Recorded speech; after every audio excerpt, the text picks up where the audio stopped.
The official story is straightforward.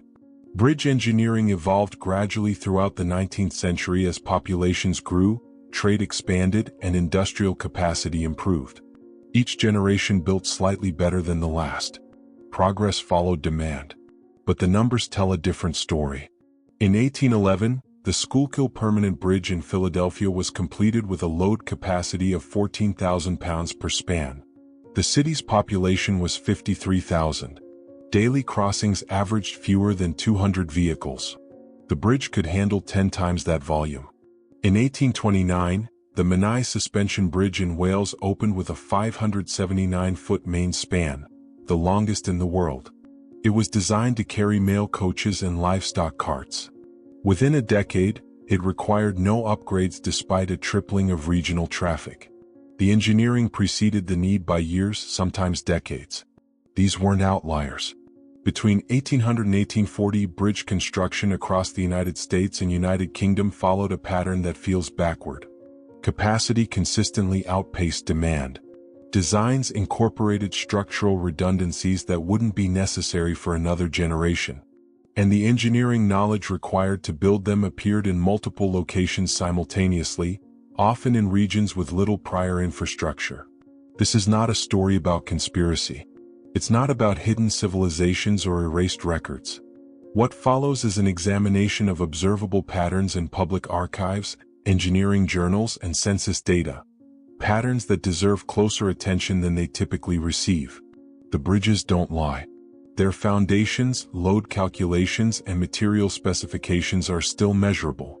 What they reveal is a timeline that doesn't quite align with the story we tell about industrial progress. In 1820, the Colossus Bridge over the Schuylkill River near Philadelphia was completed. It had a span of 340 feet, unprecedented for a wooden arch bridge. The engineering required advanced truss calculations, precise joinery, and an understanding of load distribution that wouldn't appear in formal engineering textbooks for another 15 years. The bridge was designed by Louis Wernwag, a self-taught builder with no documented formal training. He wasn't an anomaly. Across the United States during this period, bridge engineers with minimal institutional credentials were producing structures that rivaled European achievements. They worked in relative isolation, yet their designs shared consistent mathematical principles. Load ratios, arch curves, and tension distributions were nearly identical across hundreds of miles. The question isn't whether they were skilled. The question is where the knowledge came from, and why it appeared so uniformly so quickly. In Britain, the pattern was even more pronounced. Thomas Telford completed the Craigellachie Bridge in Scotland in 1814. It was a cast-iron arch spanning 150 feet, designed with internal ribbing that wouldn't become standard practice until the 1840s. The bridge served a sparsely populated highland region. Traffic logs from 1815 show an average of 12 crossings per day. The bridge could handle 200. 7 years later, Telford finished the Menai Bridge. Its suspension cables were rated for loads that wouldn't be tested until the railway boom of the 1850s. The wrought iron chains used a tensile strength formula that didn't appear in published engineering literature until 1831, 9 years after construction. Telford wasn't alone. John Rennie, William Hazeldine, and dozens of other engineers across England, Scotland, and Wales were producing bridges with similar characteristics. Overbuilt, over-engineered, and often overspecified for their immediate environment. The official explanation attributes this to Victorian ambition and forward-thinking civic planning. That explanation works until you start counting. Between 1810 and 1835, at least 340 major bridges were completed across the United States. Of those, 89% had load capacities exceeding regional traffic projections by a factor of 3 or more. In the United Kingdom, the figure was 82% across 210 documented structures. These weren't vanity projects. Many were built in rural counties, small towns, and frontier settlements. Funding came from local governments, private investors, and toll authorities, groups not known for overinvestment. Yet the structures they commissioned consistently exceeded practical requirements. The engineering manuals of the era offer little explanation. Most were published after the bridges were already standing. The first comprehensive American text on bridge construction, a treatise on bridge architecture by Edward Sears, wasn't published until 1841. By then, hundreds of suspension, arch, and truss bridges were already in operation, using techniques the book claimed to introduce. The timeline doesn't fit. There's another detail that's harder to explain. In 1816, the same year often noted for unusual climate disruptions across Europe and North America, bridge construction activity spiked dramatically. In the United States, the number of new bridge projects increased by 340% compared to the previous 5-year period. In Britain, the increase was 290%. This wasn't a response to immediate demand. Census records show population growth remained steady. Trade volumes didn't surge until the mid-1820s. Yet suddenly, across 2 continents separated by an ocean and minimal communication infrastructure, bridge construction became a civic priority. The projects shared more than timing. They shared design language. Arch ratios, cable tensioning systems, and foundation techniques were strikingly similar in Pennsylvania, Ohio, Wales, and Scotland, regions with little documented exchange of engineering knowledge. Some historians attribute this to the spread of technical literature. But the books didn't exist yet. Others point to traveling engineers. But travel records don't support the necessary level of coordination. What remains is the infrastructure itself.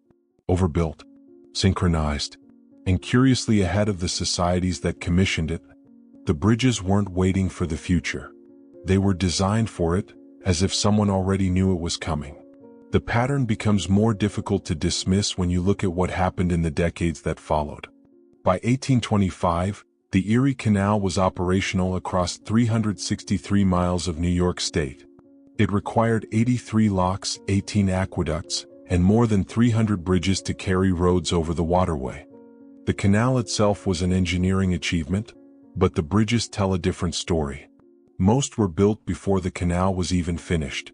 Construction records show that bridge contracts were issued in 1818 and 1819, years before the canal route was finalized. The bridges weren't positioned based on existing roads. In many cases, the roads were built afterward to meet the bridges. The load specifications were excessive. The average canal bridge in 1825 could support 12 tons. The heaviest wagons of the period rarely exceeded 4 tons fully loaded. Regional traffic studies from the 1830s show that even during peak harvest season, bridge usage never approached maximum capacity. Yet every bridge was built to the same over-engineered standard. The same pattern appears across the eastern United States. In Pennsylvania, the Union Canal system included 94 bridges built between 1821 and 1828. Of those, 71 were designed with stone arch construction rated for loads 3 to 4 times heavier than anything the region transported. In Ohio, the Miami and Erie Canal featured similar redundancies. Bridges were built in advance of demand, in advance of population, and often in advance of the towns they would eventually serve.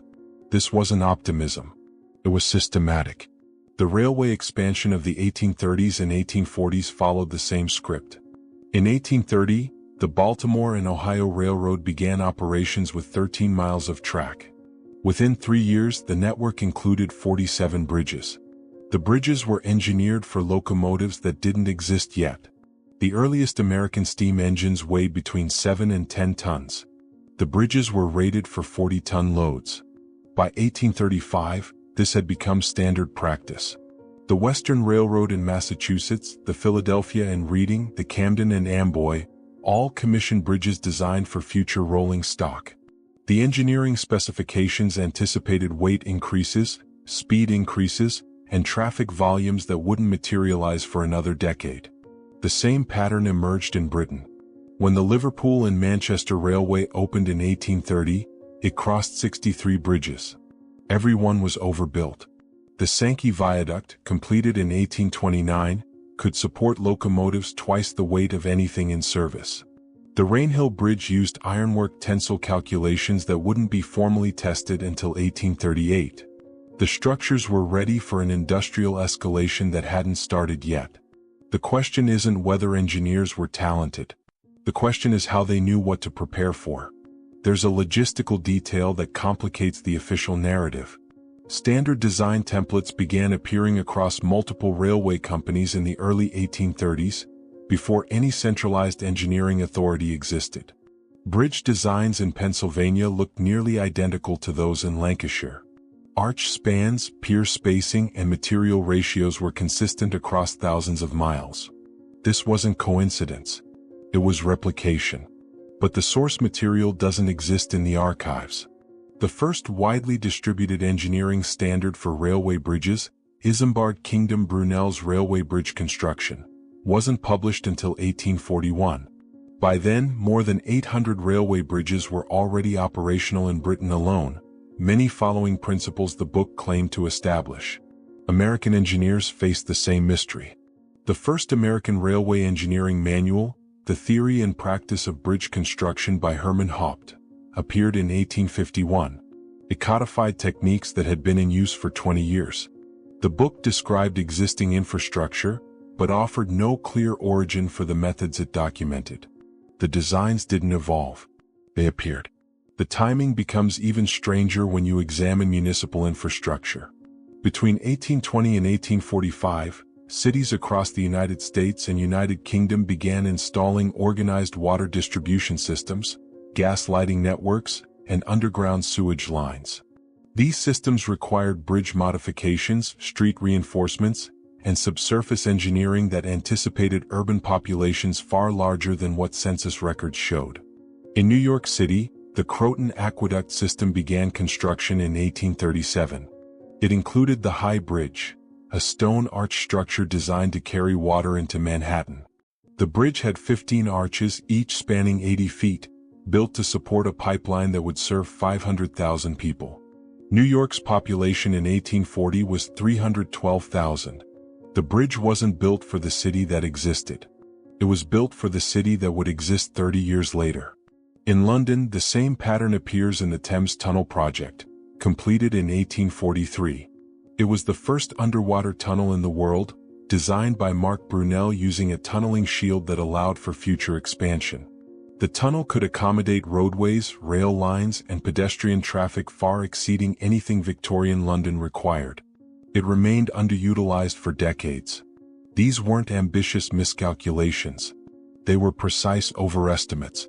The infrastructure was built as if someone had population projections, traffic models, and industrial growth curves that wouldn't be formally studied until the late 19th century.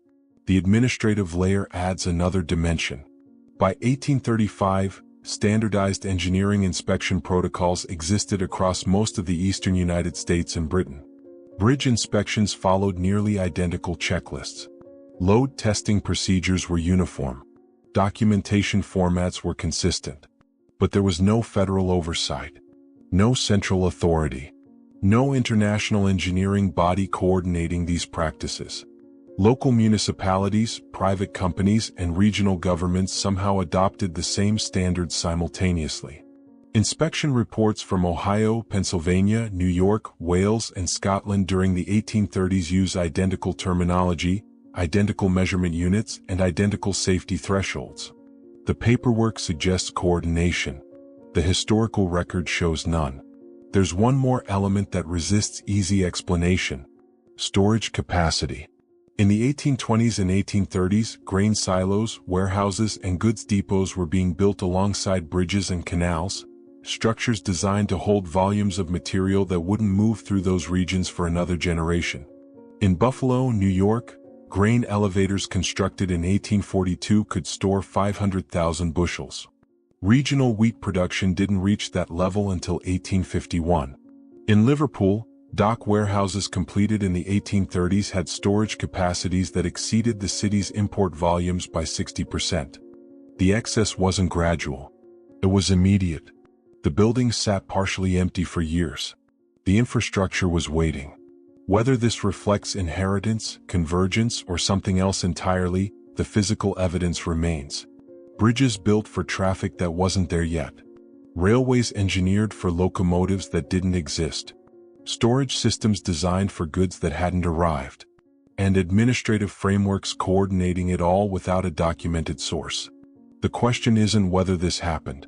The question is why it happened the same way in the same decades across two continents, separated by an ocean, connected by nothing official, yet building as if following the same invisible blueprint. The term Tartaria appears in European maps and documents from the 16th through 19th centuries. It referred to the vast territories of Central Asia, Siberia, and parts of Eastern Europe, regions largely outside direct Western control. The name wasn't a single empire. It was a geographic label, often used imprecisely, sometimes covering areas ruled by Mongols, Turkic groups, or the Russian Empire. By the mid-1800s, the term faded from official use as borders formalized and nation-states claimed clearer jurisdiction. In recent years, the word has been reinterpreted.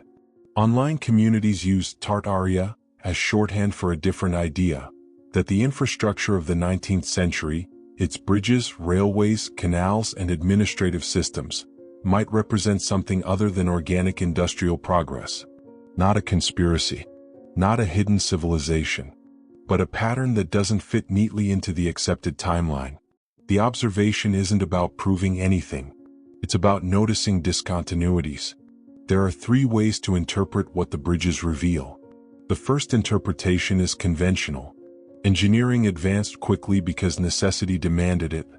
Ambitious planners overbuilt to ensure longevity. Knowledge spread through informal networks, apprenticeships, correspondence, traveling craftsmen. The synchronization across regions was coincidental, driven by shared economic pressures and similar technological access.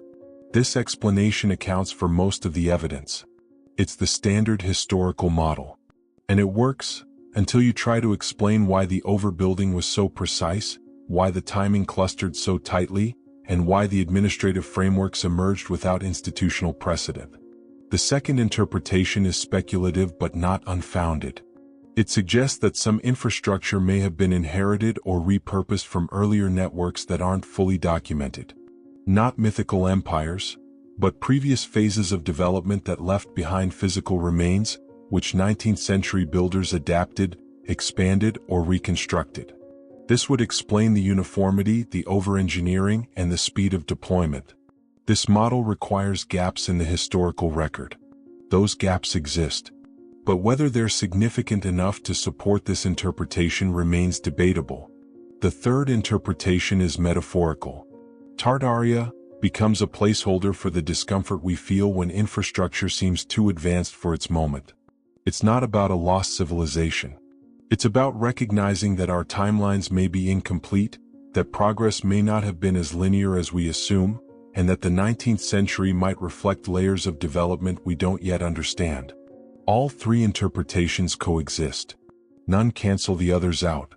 What happened in 1816 still lingers in the background. That year, often called the year without a summer, saw widespread climate disruption. Crops failed. Populations migrated. Governments reorganized. And in the years immediately following, infrastructure projects surged across Europe and North America, not as recovery efforts, but as large-scale, coordinated construction campaigns that felt less like responses and more like implementations. The timing raises uncomfortable questions. Not about catastrophe or collapse, but about transitions. Whether 1816 marks a reset, a reorganization, or simply a moment when existing plans were finally executed, the infrastructure that followed carries a weight that documentation alone doesn't fully explain. The bridges remain the most tangible evidence. They're still standing. Their foundations can be measured.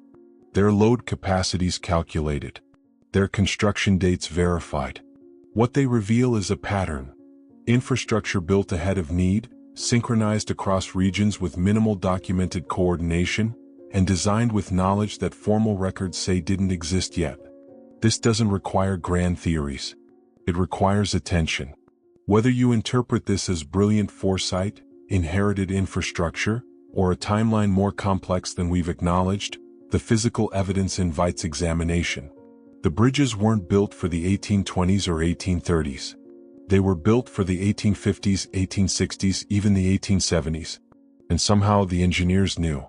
The term Tartaria may not describe a singular truth, but it's become a useful frame for noticing what standard histories gloss over: the strange uniformity of 19th century infrastructure, The precision of over-engineering, the absence of clear precedent. The bridges don't answer the questions. They just make them harder to ignore. You can call it inheritance. You can call it convergence. You can call it coincidence. But the pattern remains. And the longer you look at the numbers, the less comfortable the conventional story feels. The infrastructure wasn't waiting for the future. It was already prepared for it. Whether that preparation came from exceptional planning, repurposed systems, or something else entirely, the evidence sits in the record, quiet, measurable, and unresolved. The bridges don't demand belief. They demand attention. And that might be the most unsettling part of all.